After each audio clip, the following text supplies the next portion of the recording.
morning my husband told me he just received a $180,000 performance bonus, I was standing at the kitchen counter in my socks, burning the bottom of a pot of oatmeal and mentally calculating whether we could afford to fix the leak under the bathroom sink before Christmas.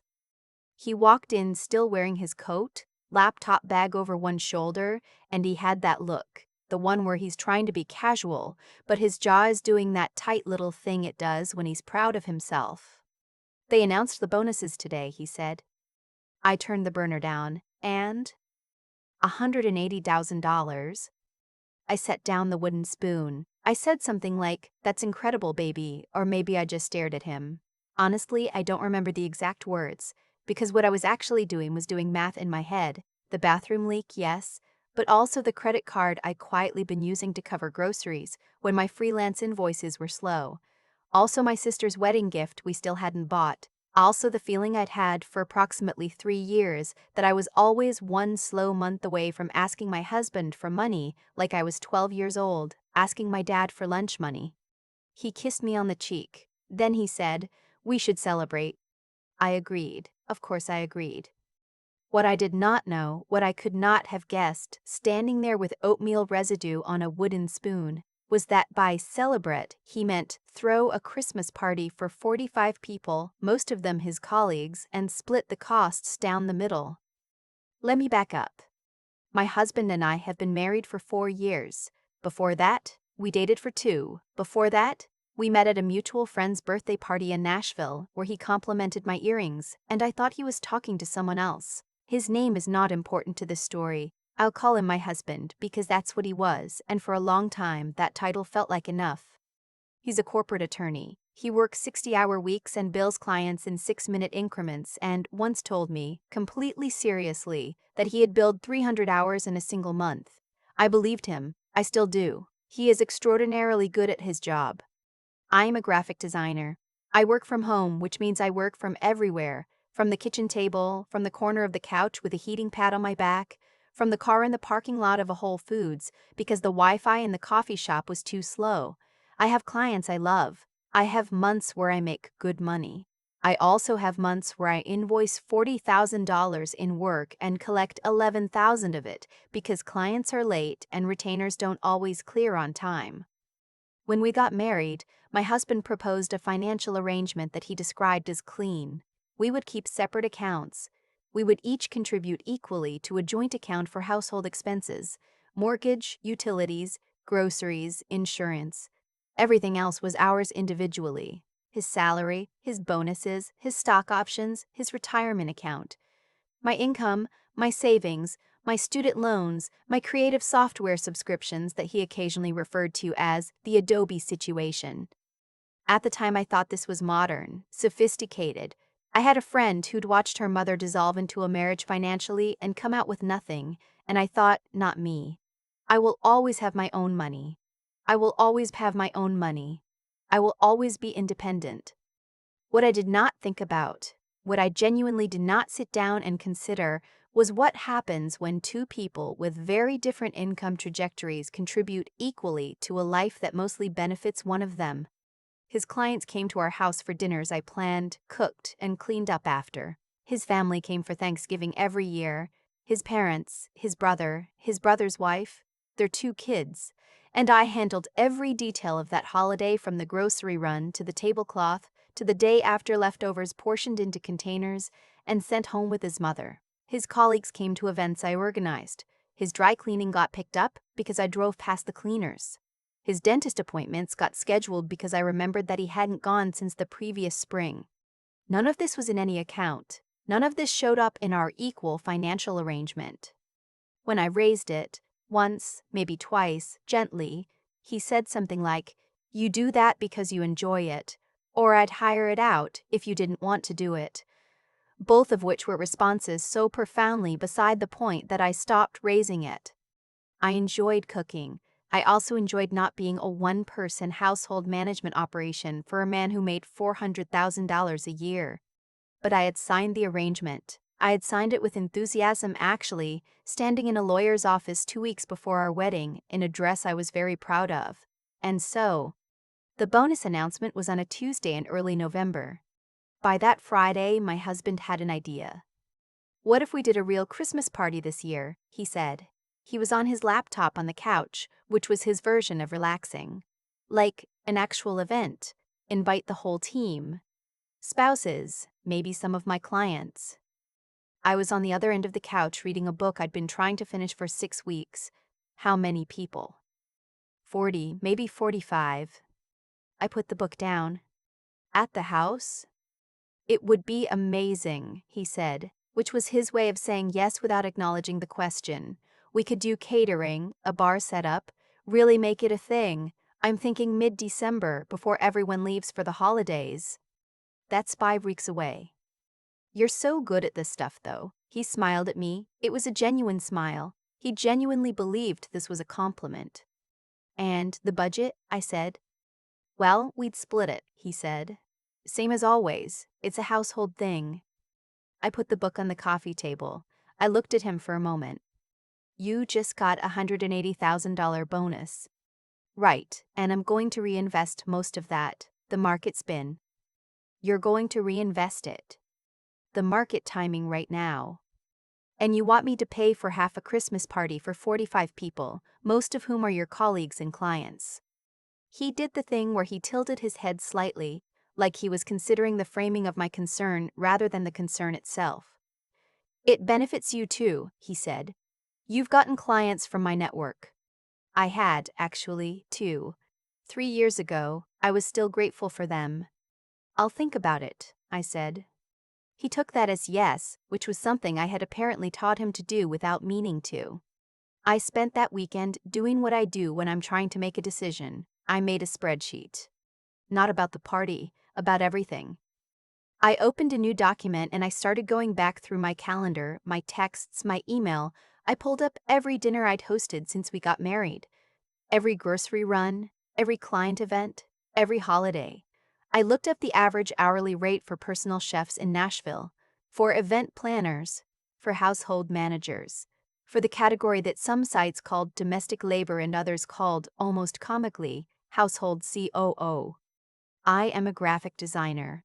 I understand the value of invisible work. I charge for it when I'm billing clients. I had apparently forgotten to charge for it at home. By Sunday night, I had a number. 4 years of labor conservatively estimated, cooking, cleaning, event planning, scheduling, household management, came to approximately $312,000, not a penny of which had ever appeared in any account. I stared at that number for a long time. I made a second tab and ran it again with different assumptions, then a third with the most conservative estimates I could justify. The lowest number I could get, trying to undervalue myself at every turn, was $198,000. My husband had made roughly $1.6 million in the same 4 years. After taxes and our joint contributions, he had retained the vast majority of it in his own accounts, his investments, his retirement fund. I had paid half of every shared expense on a graphic design income that averaged, I looked it up, about $62,000 a year.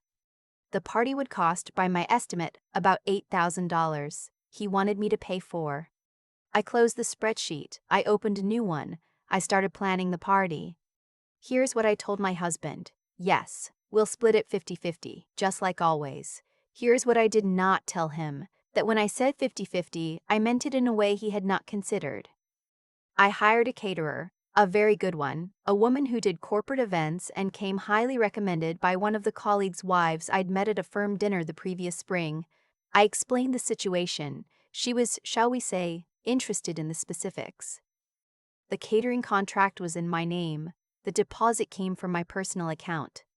The bar setup, the mixologist, the glassware rental, the specialty cocktails was also in my name, paid from my account. The florals were in my name. My husband contributed his half in a transfer to our joint account, which I then moved to cover exactly one category, the venue costs we'd incurred making our home presentable. New string lights for the back patio, a tablecloth set, the cleaning service that came the day before. Everything else, the food, the drinks, the flowers, the staffing, was paid by me. My half. But my half, I had decided, was mine to direct. 2 weeks before the party, my husband bought himself a watch. I know because the box appeared on the kitchen counter one Saturday morning, and when I asked about it, he said, "Just something I've been looking at for a while." The brand was one I recognized. The price, which I later confirmed because I am thorough, was $22,000. He said, "I've earned it," and he wasn't wrong, and I said, "You really have," and I wasn't wrong either. And we stood in the kitchen having this perfectly pleasant exchange while I thought about 4 years of dinner parties and Thanksgiving turkeys and dentist appointments scheduled on his behalf, and the spreadsheet sitting in a folder on my desktop labeled "for reasons I cannot fully explain." Household notes. The party was on a Saturday in December. The week before I called the caterer, we had a conversation. She was, as I mentioned, interested in the specifics. By the end of the call, she understood exactly what I needed. The day of, she and her team arrived at 2 in the afternoon. They set up in the dining room and the kitchen. The back patio got the bar set up. The florals went on the tables. By 5:30, the house looked extraordinary. Warm and festive and professionally done in a way that my husband, who walked through at 5:45 and said, "This looks incredible," genuinely appreciated. What he did not notice or did not think to ask about was that the food setup was for 22 people. Not 45. 22. My half of the guest list. Guests started arriving at 6:30. My husband's senior partner came first, with his wife, and they were lovely. I've always liked them. Then the associate attorneys, a few at a time, with their spouses and dates. His largest client, who I had met twice and who always called me sweetie in a way that I had decided to find charming, came with his wife. They were on my list, actually. I'd invited them personally. I liked them personally. His brother arrived at 7, his brother's wife. His parents were not there. They lived in Colorado and hadn't made the trip, which, in retrospect, simplified things somewhat. By 7:15, the house was full. By 7:20, the guests who were not on my list began to notice something. The caterer's team was professional and warm and completely unhelpful when people who were not on the seating chart looked for their place settings. "I'm so sorry," one of them said with a smile I had specifically requested. "This service is for pre-registered guests only," which was a phrase I had made up, but which sounded plausible enough that 3 different people nodded and went to find my husband. My husband found me by the fireplace at 7:35. "There seems to be a problem with the catering," he said. "Is there?" "Half the guests don't have seats." I sipped my drink. "My half of the party is covered. You'll need to arrange something for yours." He stared at me. "We split it 50-50, I said, just like always. To his credit, my husband did not make a scene. He's a corporate attorney. He is very good under pressure. He excused himself, made some calls, and within 45 minutes, there were pizza boxes arriving at our front door, 8 of them, from the place 3 blocks away that he'd apparently called in a panic. His colleagues are adults. Several of them thought it was funny. One of the partners' wives later told me, at a separate event months later, that she had found the whole thing clarifying. I hosted my half of the party beautifully. I introduced my guests to each other. I talked shop with 2 potential clients and got one of them to follow up the following week. I ate the short rib that the caterer had done magnificently. I drank the cocktail with the rosemary sprig. I watched my husband distribute pizza slices to a senior partner and felt something I can only describe as a very specific, very quiet, very satisfied form of peace. He came to find me again around 9. "We need to talk," he said. "We do," I agreed. We talked for 3 hours that night after the guests left. It wasn't a screaming fight. My husband doesn't scream. Neither do I, mostly. It was the kind of conversation where the air is very still and every word lands like it weighs something.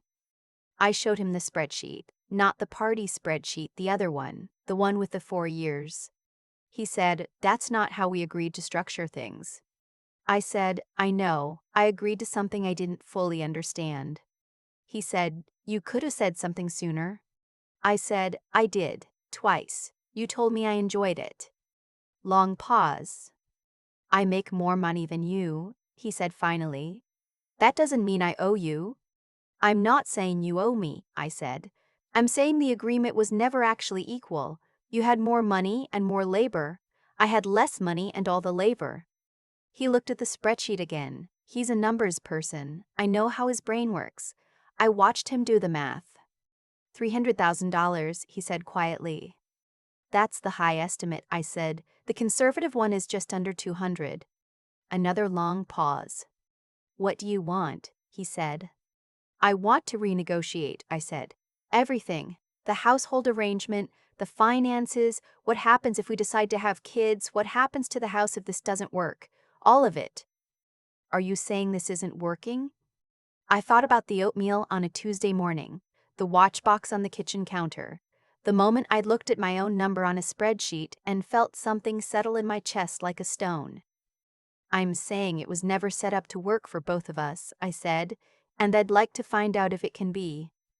We spent the next 2 months with a financial mediator, a real one, a woman who specialized in marital financial restructuring and who, in our first session, said something I have thought about nearly every day since.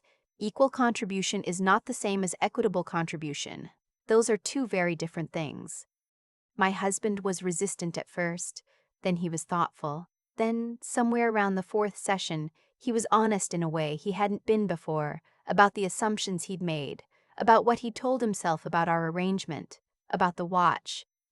We restructured everything. Joint account contributions are now proportional to income. When his income is 3 times mine, he contributes 3 times what I do. When I land a big contract and close the gap, we adjust. We review it every 6 months like a business partnership, because that's what a marriage is, at least in part. Domestic labor is now tracked, not to the penny, not with hostility, but acknowledged and redistributed. He cooks twice a week. He handles his own scheduling. He called the plumber about the bathroom sink himself in January, and I didn't have to say a word. The Christmas party incident is not something we discussed with his colleagues. The senior partner's wife, who found it clarifying, never brought it up again in front of him. My husband, to his credit, told his brother what happened and why, and his brother told him, apparently, that he'd been an idiot, which I appreciated secondhand. We are still married. I want to be clear about that because I know that's what people wonder.